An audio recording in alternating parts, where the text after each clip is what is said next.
Hello everyone, সেই বিবাহ অভিযানের ব্লগ বহু যুগ আগে আমি পোস্ট করেছিলাম গায়ে হলুদ। তারপরের নেক্সট যে পার্টটা সেটা হচ্ছে বিবাহ। তো সেই ব্লগটাই আর কি এই ব্লগটা, মানে আমি পোস্টও করিনি, এডিটও করিনি, কিছুই করিনি। আমি খুব ল্যাদখোর মানুষ। তো এখানে আমি আমার ওই সাজুগুজু করেছিলাম, সেটা তোমার সাথে শেয়ার করছি। এখানে বাস ভর্তি সব বরযাত্রী সব যাচ্ছে বিয়ে বাড়ি। আর পরে যেদিন বিয়ে হয় মানে বৃষ্টির তো থামার নাম নেই, পুরো রাস্তাটায় বৃষ্টি। এই যে বিয়ে বাড়িতে চলে এসেছে সেখানেও বৃষ্টি।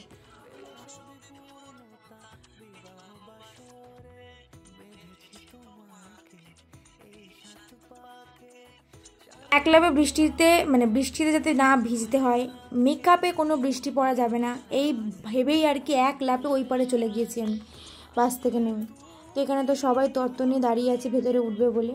তো চলো এরপরে কি হয় একটু দেখাই। ওখানে গিয়েই দেখি একটা সুন্দর ঝকমকে আয়না, আর আমার তো দেখেই মানে কি বলবো,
তো এখানে পোজ দিয়ে দাঁড়িয়েছে ফটো তুলবে বলে।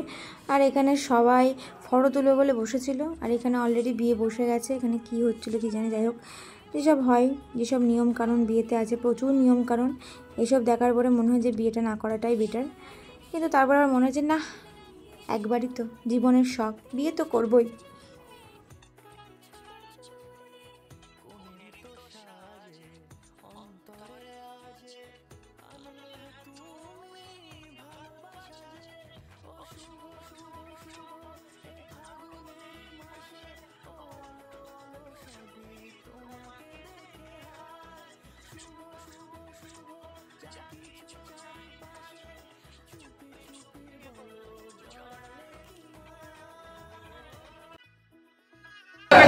টাকা করে দিতে নেই, খামে দিতে হয়, খামে করে দিয়ে দাও, হাতে টাকা দেয় না, খামে খামে। কিছু বক্তব্য আছে তোর? বলছি হাতে টাকা দেয় না, খামে করে দিতে হবে। খাম তৈরি কর, ওইখানে কাগজ আছে, হ্যাঁ তোর স্ট্যাপেল মেরে দিয়ে দাও, স্ট্যাপেল করে গুনে দাও। ধরাধরি পর্ব মিটে যাওয়ার পরে সবার শেষে বসেছিলাম খেতে। কিছুই আমি খেতে পারিনি, শুধু এই ভিডিওর জন্য নিয়েছি।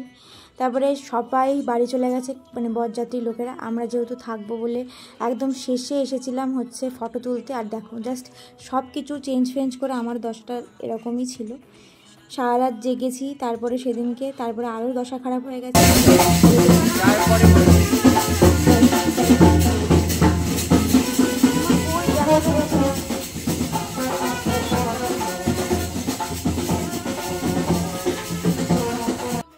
চলে এসেছি লজ থেকে হচ্ছে বাড়িতে, ওই যে বিদায়ের যেসব রিচুয়ালসগুলো থাকে সেগুলো আর কি করাবে।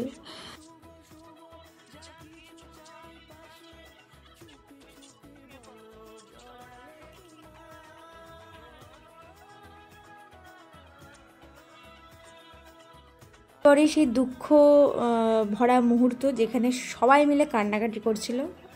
আর আমার মা তো সেই শুরু থেকে শেষ কেঁদেই গেছে, সেটা দেখে আমিও কেঁদেছি। সবাই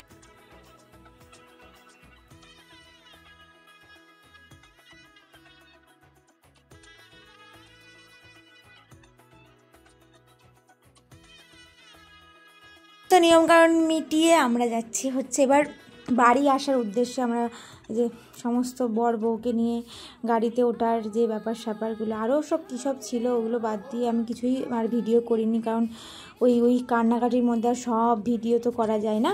তো যেটুকু যা করেছি ওইটুকুই আমার সাথে শেয়ার করছি। আর আমি এর পরের যে ব্লগগুলো মানে রিসেপশনে কী ব্লগ করেছি আমার নিজেরও মনে নেই।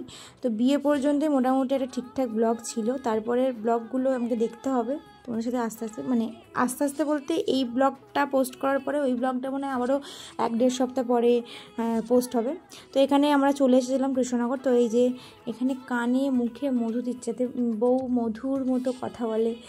তো এখানে বধূর বরণ হচ্ছে।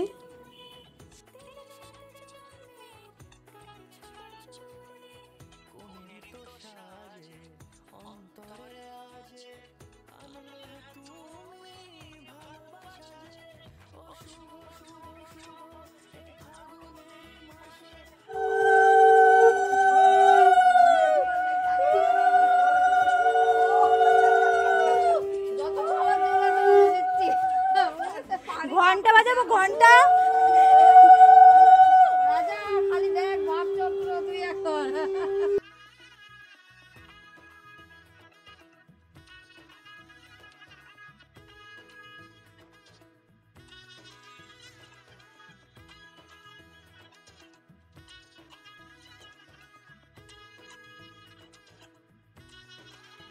বিয়ে শুরু থেকে শেষ, নিয়মের শেষ নেই। বাড়ি বিয়ে করা হয়ে গেছে, তারপরে এসেও বাড়িতে কত নিয়ম, এখানে সেই সব নিয়মেরই আয়োজন করা হচ্ছিল। তো এখানে আমি ছিলাম না তখন, আমার ফোন নিয়ে ভিডিও আমি করতে বলে চলে গেছিলাম নিচে, কারণ ওখানে মানে আমি সারা জাগার পরে আমার আর অবস্থায় ছিলাম না যে আমি ওখানে দাঁড়িয়ে ভিডিও করি। তো এখানে যেসব নিয়মকানুনগুলো থাকে সেসবগুলো করছিল।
ওই তোমার তুমি যে ছেড়ে দেয় রাজারাই ধর হাত দিয়ে না না যেটি করব না তাহলে দুই আরে না দুইজনে একটু ধর হাত দিয়ে ও শূন্য মধ্যে রেখেছে না ধর না করে হ্যাঁ হ্যাঁ পিছে ধরো আমার মাথার উপরে আছে না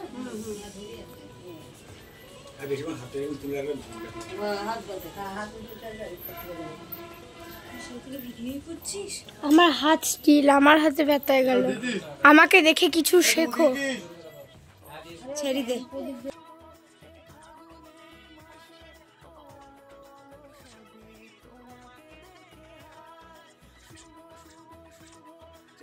এর মধ্যে সব থেকে বেশি এই নিয়মটা আমার খুব ভালো লাগে, দুধে আলতায় পা দিয়ে কি সুন্দর ঘরে ঢুকবে, আলতার পায়ের ছাপ পড়তে পড়তে যাবে। তো এইটাই মনে হয় এখন হবে, তখন আমি ওখানে ছিলাম না, আমি নিচে ছিলাম।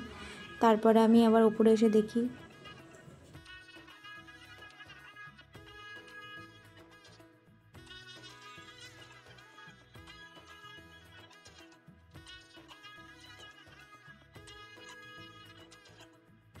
এখানেই বিয়ের ব্লগটা আমি শেষ করছি। তার কারণ এরপরে কোনো ভিডিও আমি খুঁজে পাইনি, বা ভিডিও করেছিলাম কিনা আমার নিজেরও মনে নেই, আমি কোথায় ছিলাম সেটাও মনে নেই।